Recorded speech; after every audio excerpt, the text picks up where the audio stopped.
Change the dimensions of the default cube.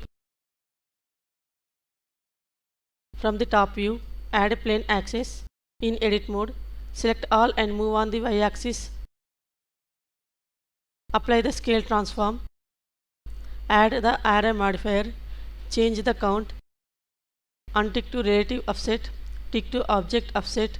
In the object, select the empty. From the top view, rotate the axis.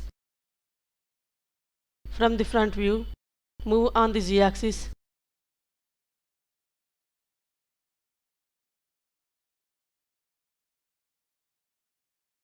Select the bottom vertices, then apply the array modifier. Change the pivot point to the 3D cursor. Click S, Z, 0 on the numpad. Select the top vertices and move on the z-axis. Add a circle. Scale down. Extrude. Duplicate this loop and scale down. Extrude. Select these faces and delete. Add the mirror modifier. Enable Y and clipping. Add the solidify modifier. Change the thickness.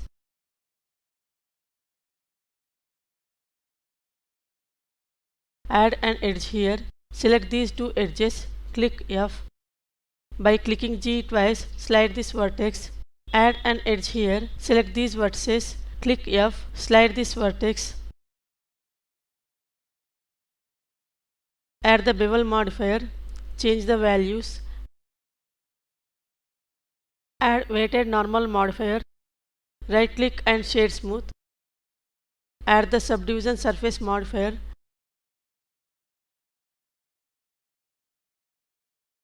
Select these faces, duplicate them and move on the z-axis.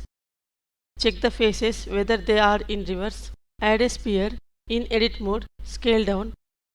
Change the pivot point to the median point. Move on the z-axis. Right click and shade smooth. Add a cylinder. Select nothing. Scale down and move on the z-axis. Select the bottom vertices and move on the z-axis.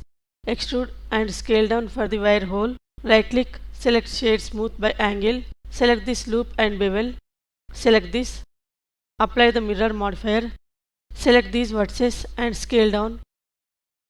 Select this, add the bevel modifier and change the values.